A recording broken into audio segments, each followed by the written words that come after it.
Ini adalah startup dari PlayStation 2. Ini termasuk konsol terlaris sepanjang masa yang berhasil terjual hingga 160 juta unit di seluruh dunia. Bukan ribuan, bukan ratusan ribu, tapi 160 juta unit. Yang mana masa produksi dari konsol ini berlangsung hingga 13 tahun sejak awal perilisannya di tahun 2000 dan berakhir pada tahun 2013. Mengapa PlayStation 2 ini bisa meledak di pasaran? Apa yang menyebabkan konsol ini sangat digemari para gamer? Ini dia, sang legenda revolusi gaming.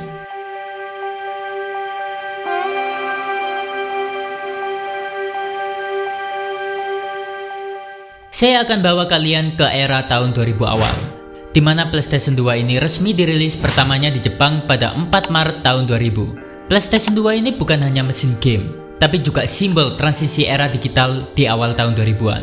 Pada masa itu, spesifikasi hardware yang diusung oleh PlayStation 2 ini tergolong sangat tinggi dan inovatif. Chip CPU yang digunakan pada PlayStation 2 ini merupakan kolaborasi dua perusahaan raksasa pada saat itu, yaitu Sony dan Toshiba, bernama Emotion Engine. Dan chip GPU-nya bernama Graphic Synthesizer, disingkat GS, yang memiliki bandwidth memori hingga sebesar 48 GB per second. Tergolong sangat tinggi pada era tersebut, sehingga spesifikasi hardware yang dibawakan PlayStation 2 ini mampu menjalankan game dengan tekstur yang lebih tajam, efek pencahayaan yang dinamis, efek motion blur, hingga partikel-partikel kompleks.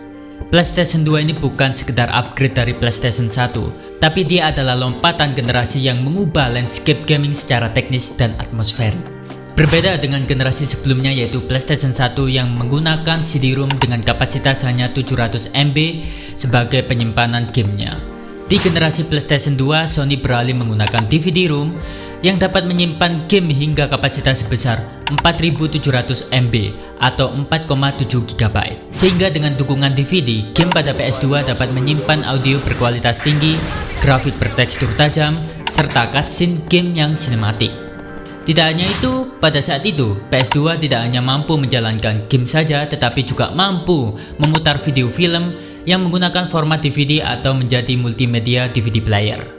Di mana pada saat itu, harga untuk sebuah DVD player lebih mahal daripada harga PS2 itu sendiri. Tidak heran pada masa itu orang lebih memilih untuk membeli PlayStation 2 yang bisa bermain game dan memutar film dibandingkan membeli DVD player yang hanya bisa memutar film saja. Siapa yang memimpin pengembangan dari PS2 ini? Mengapa hardware PS2 ini begitu canggih pada masanya?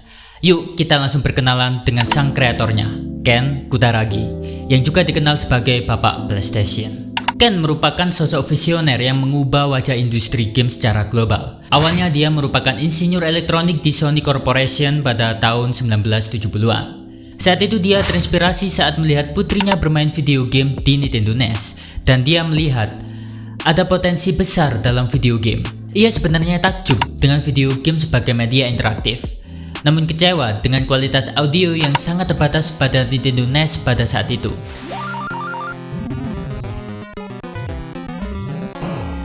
Dari sinilah muncul ide, bagaimana jika Sony bisa meningkatkan kualitas suara dalam game. Secara kebetulan pada saat itu Nintendo sedang mencari chip suara untuk konsol terbarunya mereka, yaitu Super Nintendo atau dikenal dengan SNES. Ken secara diam-diam tanpa sepengetahuan Sony menawarkan bantuan untuk merancang chip suara canggih. Nintendo pun sepakat dan akhirnya terciptalah chip Sony SPC 700, chip suara canggih yang jauh melampaui standar saat itu.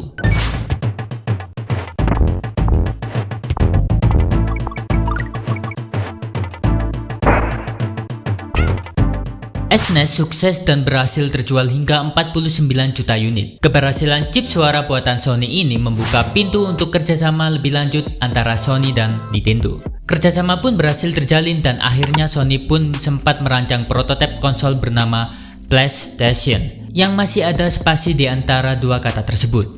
Pada prototipe ini awalnya dirancang untuk sebuah Nintendo SNES. Konsepnya agar SNES bisa bermain game secara hybrid dengan menggunakan CD maupun cartridge. Karena pada masa itu cartridge Nintendo merupakan media utama penyimpanan game, tetapi memiliki kapasitas yang sangat terbatas. Rata-rata hanya 2 MB saja dan produksinya pun cukup mahal.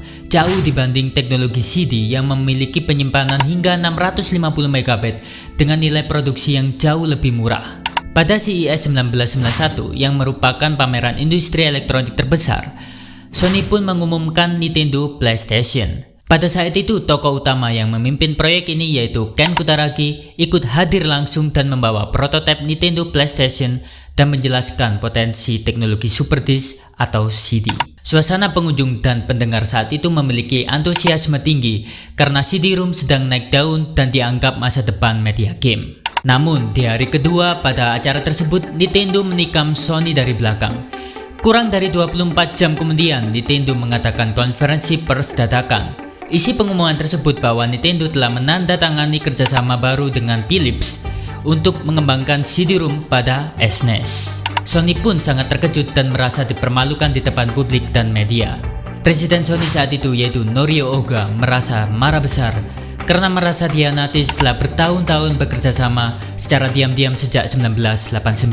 Sony akhirnya membatalkan proyek Nintendo PlayStation. Ken Kutaragi pun meyakinkan Oga untuk membalas dengan cara elegan, yaitu membuat konsol gaming sendiri. Akhirnya lahirlah divisi Sony Computer Entertainment dan dimulailah pengembangan Sony secara mandiri yang langsung dipimpin oleh Ken Kutaragi. Sony ingin mengubah cara dunia memandang video game, dari hiburan anak-anak menjadi media ekspresif dan sinematik. Alih-alih mengontrol ketat para developer pihak ketiga seperti yang dilakukan Nintendo, Sony membuka pintu lebar dengan kebebasan dalam mendevelop sebuah game. Hasilnya pun banjir game inovatif dan eksklusif yang memperkuat identitas PlayStation. Pada tahun 93, Sony resmi mengumumkan bahwa PlayStation sebagai konsol milik Sony sepenuhnya. Strategi Sony dalam mendistribusikan PlayStation adalah memanfaatkan jaringan distribusi musik dan film mereka. Akhirnya pada 3 Desember 1994, Sony secara publik resmi meluncurkan PlayStation di Jepang. 299.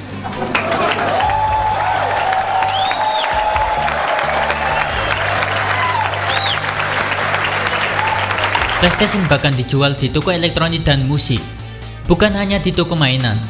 Ridge Racer dan Battle Arena Toshinden adalah game untuk menunjukkan kekuatan dan kemampuan konsol tersebut, terutama dalam hal grafis 3D yang revolusioner pada masanya. Sony sukses besar dalam penjualan PlayStation yang terjual lebih dari 100 juta unit dalam waktu kurang dari 1 dekade. PlayStation 1 bukan hanya sukses sebagai konsol, tetapi juga sebagai rumah bagi banyak game legendaris yang membentuk budaya gaming hingga hari ini. Judul game yang ikonik seperti Metal Gear Solid, Gran Turismo 2, Final Fantasy 7, dan Resident Evil 2 menjadi game yang sangat populer di masanya.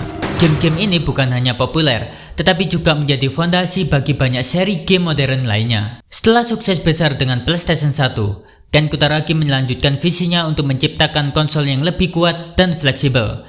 Akhirnya lahirlah PlayStation generasi kedua, Sony PlayStation 2.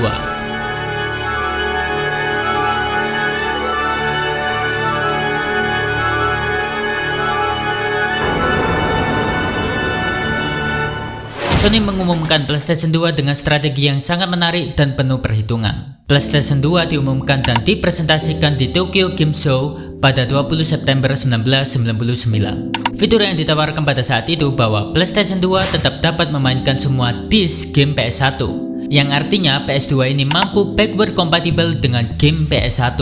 Dan salah satu bagian menarik dari presentasi tersebut, para pengunjung TGS dapat mencoba langsung beberapa game yang akan menjadi judul peluncuran game awal PS2.